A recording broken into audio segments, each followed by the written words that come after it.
Welcome back to Take Your Power Back California. Recall Gavin Newsom. This is Kim Yater, your host. We're live in Redlands, California. Our next guest up, what an absolute honor, is Miss Amy Reichert, the voice of Reopen San Diego. Amy is a licensed private investigator in California and a leader of Reopen San Diego, a group that fought Gavin Newsom by supporting the reopening of schools and businesses. Amy's married to an amazing man, two amazing children. Amy, welcome. Thank you. It's great to be here. You have got such a powerful story, and I'll tell you what, I just have this image in my head of you speaking out before hundreds and hundreds of people.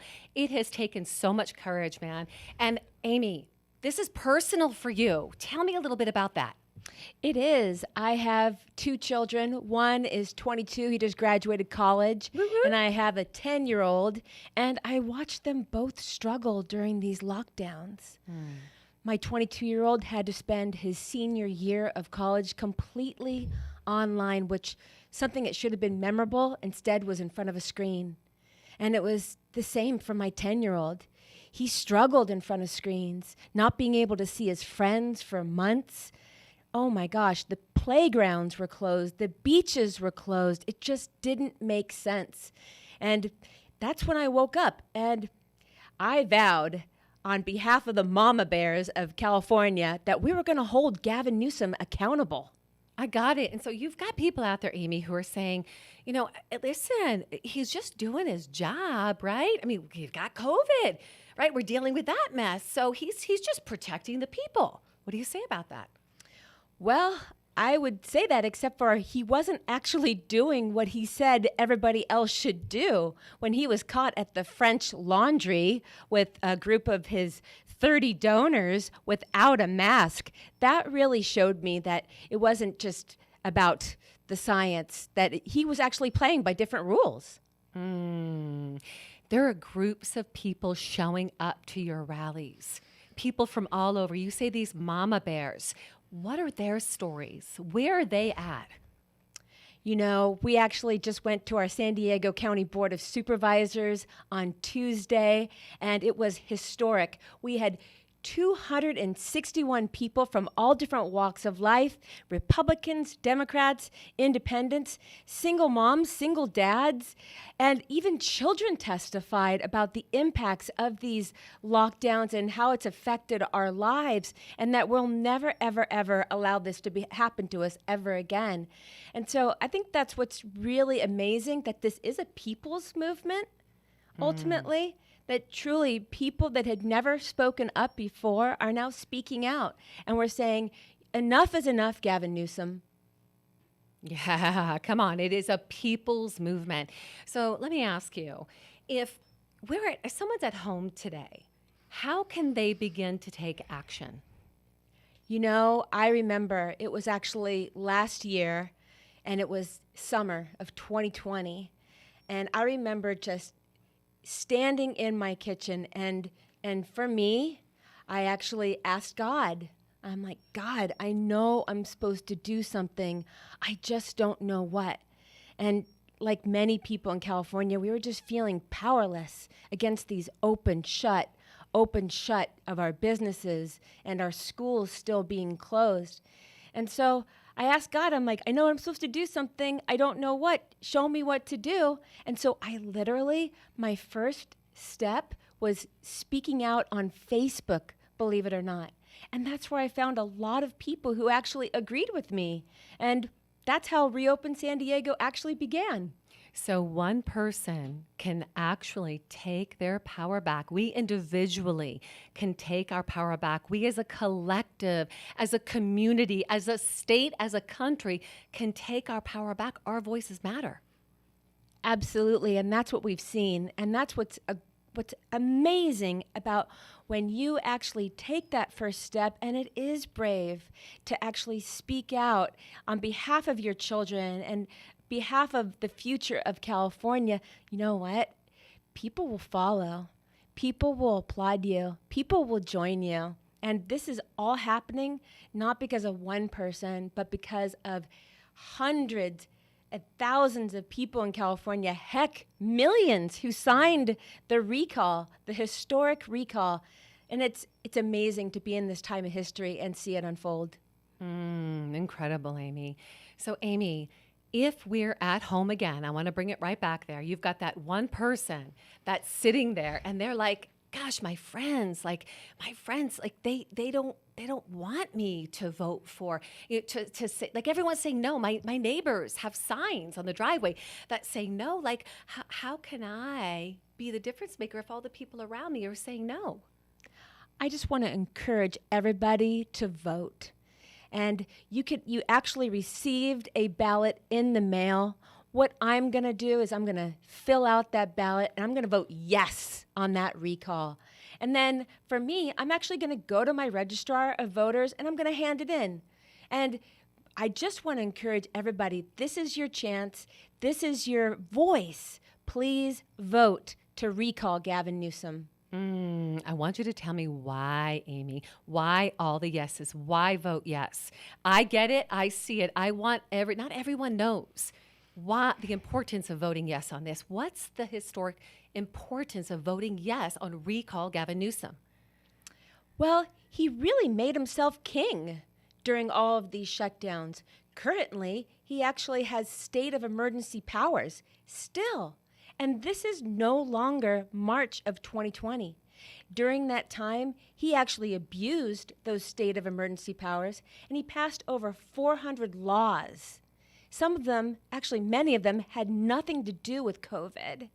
So, this is America, and we believe in the Constitution, and governors do not make laws. We need to send a very strong message. Gavin, you are not king of California. We, the people, are going to take our power back. Has this journey been easy for you, Amy? Because you are making a stand. You are speaking your truth. You are the voice of so many people. Tell us about what this journey has been like for you. Well, besides my own brother unfriending me on Facebook. So, of course, it is not easy when people take that step and they speak their truth. But I can tell you for this time in my life, it's actually been transformational to go from a place of feeling powerless to the point of almost being depressed because of what was going on and seeing how our children were impacted to a place of empowerment by speaking out and finding other people that think just like you. And then all of a sudden, you're not alone and you're with like-minded people. And so if you're listening right now and because of what you believe, your own friends, your own family have unfriended you, I just want to encourage you that there's other people just like you that will love on you in community. Do your best to reach out. Reopen San Diego, you can find us at www.reopensd.org. That's reopensd.org, and that's one way that people can get plugged in. So good. Tell us a little bit about the journey with your son and the mask mandates and his school and that whole debacle. Well, he actually went back to school full-time in person September 8th. His school actually had a waiver from the state and the county, but other schools weren't so lucky. They actually didn't open until 10 months later. Well, my son actually went back full-time, and I was very happy about it, but he had to wear a mask. And you know what happened? He got 3 colds during that time. So I have to ask the question, if masks can't work to even stop the common cold, I have to question the science and the need behind them. So I took it upon myself. I found out through our school, I could actually go to our primary care physician, have my son seen, and then our doctor made the decision that we could actually go without a mask. So he was one of the first kids to walk into his school with his head held up high without a mask. And, that's what we want. We just want parents to be able to make those decisions between them and their physicians. We're not saying rip off the masks of every child. We want mask choice, just like we had. So I'm very happy to say that my son actually goes back again September 8th, and he's going to go back without a mask. He's taken his power back, and you've been such an incredible example and teaching him, leading by example of how to take his power back. So there's a couple of images that I've seen in social media during big events where he's just looking over at you. He's taking it all in. He's getting the best lesson, right? Tell us a little bit about what that experience has been with your son being with you on this journey. Well, I call him the son of my older years. I actually gave birth to him 3 weeks after I turned 43. And I have to tell you that he's been alongside me through all of this. He loves the rallies.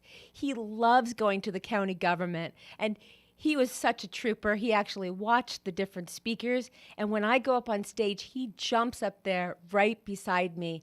So I have to say that a lot of kids are learning fear right now. They're learning that they need to be afraid of if they hug their grandma or their grandpa that they're going to kill them. Or they're afraid of other people. And something that I have taught to him is don't be afraid, have courage, take your power back.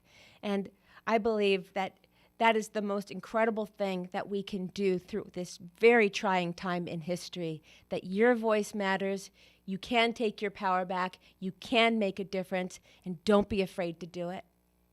So good. Amy, should we wait until September 14th to vote? You can actually do it right now. You can actually go to recallgavin2020.com and you can actually find your polling places. I encourage everyone to do that. For me, like I said, I'm going to fill out my ballot and I'm actually going to take it straight to my registrar of voters and hand it in. You know, you can also track your ballot too online through the Secretary of State website. So I encourage people, if you're nervous about that, please don't be afraid. You can track your ballot and please just vote. All right, so you heard it. You heard it from Amy Reichert. Vote yes. Vote yes. So Amy, someone's sitting at home. They're walking up. You're stepping up right now. You're walking over. You're going through that mail that's been sitting there. You're pulling it out. You're opening it on up. And you're going to see a yes or a no. You're going to check the yes. Because, Amy, what difference, what's the impact, what possibility can be created by voting yes? Well, by voting yes, we're sending a very strong signal that this is a constitutional republic, that it's not led by one man and one man rule. This is a way for us to have our voices heard, to send a very clear message. This state of emergency needs to end. And this is going to be for the future of our children and future generations. Come on, Amy Reichert. You guys heard that. This is for our future. This is for our children. What do you want for your life? Don't get stuck in the now. Don't get stuck in the fear. There is no fear in love. Perfect love drives out fear. See a possibility for the future. See a possibility for your children. We get to create, guys. We are not in bondage. We're not in slavery to this. That is fear and that is a lie. Amy, speak to that. Absolutely. I think that's what really stops a lot of people from taking their next right step, whether it's speaking out about what's going on in the government. But you know what? There's a lot of people listening. There's things that you want to speak out at your school. Please take courage. Have heart. You got this. You got it. You're with us at KCAA Live in Redlands. Amy Reichert from Reopen San Diego, thank you so much. What an honor and blessing. And we'll be back in just a minute with gubernatorial candidate Anthony Trimino.